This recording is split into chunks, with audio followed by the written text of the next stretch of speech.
오늘 본문 새벽 말씀은 신명기 3장 23절에서 29절입니다. 모세의 기도죠. 하나님이 거절하셨던, 그토록 모세가 간절히 원했던 가나안 땅에 들어가는 것을 하나님이 거절하시죠. 그리고 보게만 하시죠. 그가 느보산에 올라가서 하나님이 보여주신 혹자는 그 놀라운 하나님의, 그것도 기적이고 은혜죠. 저 모든, 아무리 인간의 눈이 좋아도 그 모든 가나안 땅을 가시적이게 볼 수는 없는데, 하나님이 땅 끝에서 땅 끝까지 어떻게 보면 볼 수 없는 영역조차도 가나안 모든 땅을 그런 의미로 봤을 때 보여주시죠. 사실 그것도 모세에게 주신 마지막 하나님의 선물이라고 볼 수 있죠. 놀라운 율법의 수호자였고, 평생을 하나님의 말씀 안에 그 반석을 쳐서 물을 내는 그 사건에서의 하나님의 영광을 나타내지 않았던 그 인간적인 분노하는, 또 온전하고 거룩하고 또 순전해야 될 율법의 수요자였던 그 모세의 한계에서 그 범죄로 말미암아 그의 약함으로 하나님의 그 가나안 땅, 근데 그것을 이제 얻지는 못하죠. 그러나 우리는 이 본문을 통해서 굉장히 많은 걸 좀 느끼게 됩니다. 우선 모세의 기도가 응답이 안 됐다고 볼 수는 없죠. 왜냐하면 잘 생각해 보면 모세가 진짜 바라던 것은 자기가 가나안 땅에 들어가는 거였지만, 사실 그의 인생을 보면 오히려 그는 들어갈 수 있었죠. 하나님이 먼저 얘기하신 적이 있잖아요. 우리가 잘 아는 거대로 범죄했을 때 목이 곧은 백성이기 때문에 다 전멸하고 너를 통하여 다른 백성을 더 부강하게 해서 하나님이 데리고 가겠다 약속하셨잖아요. 그리고 그렇게 얘기하셨잖아요. 그런데 모세가 그 목이 곧은 백성을 위해서 기도하죠. 살려달라고. 이들 안 들어가면 내가 생명책에 이름을 지어줘도 좋으니까 하나님 그 기도에 응답하세요. 왜 그랬었을까요? 여기서 우리는 정말 기도에 대해서 많이 배우게 되는데, 첫 번째가 사실 모세가 간절히 원했던 것은 이 백성이 가나안 땅에 들어가는 겁니다. 그러나 그 속에 있는 개인적인 욕망, 그리고 자기도 바라는 것이 진짜 가나안 땅에 들어가는 거죠. 그러나 하나님은 그 기도에 응답을 하셨죠. 그 세대는 들어가지 못해도 원망하고 절망하고 그토록 자기가 사랑했던 그 세대는 어떻게 보면 요수아와 갈렙 외에는 들어가지 못하지만, 자기조차도 들어가지는 못하지만, 하나님이 그 다음 세대에게 무한하신 은혜와 사랑으로 그 가나안 땅을 선물로 주시죠. 어떻게 보면 더 큰 은혜일 수 있습니다. 왜냐하면 모세는 도저히 기대할 수 없었던, 또 바랄 수 없었던 그 다음 세대의 영역을 하나님이 미리 준비하고 계신 거죠. 굉장히 좀 할렐루야가 되는 것 같아요. 생각해 보니까, 말씀을 묵상하다 보니까 저조차도 맞아, 내 때에 무엇인가가 이루어지지 않고 내 손으로 무엇인가를 하지 않아도 하나님은 하나님의 시간에, 하나님의 때에, 하나님의 능력으로 그 선하신 주님이 자신의 뜻과 계획을 이루신다는 사실을 우리는 경험할 수 있는 거죠.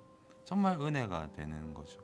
왜냐하면 기도라는 것이 사실상 우리의 원함과 우리의 간절함을 찾아서 예수 그리스도 이름으로 기도하는 거였지만, 우리의 원함과 우리의 바람이 예수 그리스도의 뜻 안에 없으면 이루어지지 않습니다. 이루어지는 것은 복이 되지 않죠. 그래서 아우구스티누스 같은 경우에도 그렇게 기도했다고 하잖아요. 내가 원하고 바라는 것이 주님의 뜻이 아니면 안 들어주시는 게 은혜이죠. 그리고 내가 원하고 바라는 것이 주님의 뜻이라면 이것은 기도하든 하지 않든 응답이 돼요.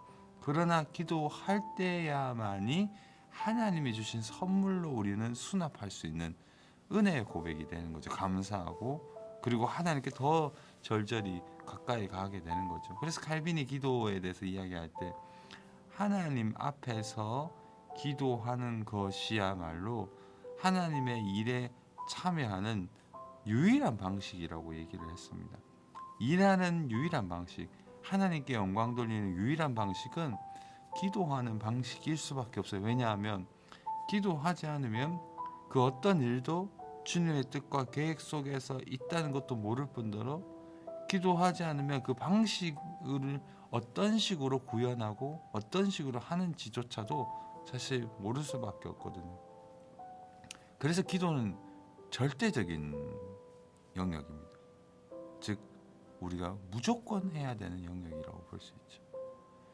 그래서 기도에는 만 가지 이론이 있지만 하나의 실천만이 필요한 거, 기도하는 거죠. 그리고 최고의 기도는 바로 주기도문입니다. 주기도문대로 기도하는 것이야말로 성경적인 기도이자 하나님 앞에서의 가장 온전한 기도고 아름다운 기도이죠. 그 질서 안에서 기도하는 것이. 그래서 기도가 되지 않을 때는 저는 딱 두 가지만 기도합니다. 그리고 유명한 하나님의 사람들도 그렇게 기도하라고 했죠. 첫 번째, 하나님의 긍휼을 구하라. 불쌍히 여겨달라고. 정말. 두 번째는 주기도문을 외우는 거. 그러니까 주기도문처럼 기도하기 위해서 외우는 거죠. 막 그걸 뭐라고 하죠?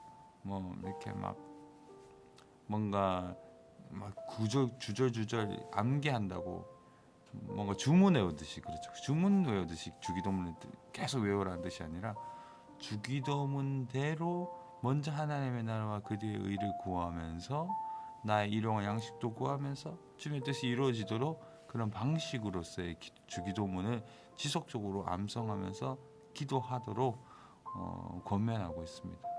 바라건대 우리의 뜻은 이루어지지 않아도, 우리의 계획은 이루어지지 않아도 하나님의 뜻과 계획은 이루어집니다. 할렐루야죠. 그래서 말할 수 없는 간절한 기도야말로 주님의 일을 가장 잘할 수 있는 방식이라고 우리는 분명히 배웠고 실천적으로 알고 있습니다.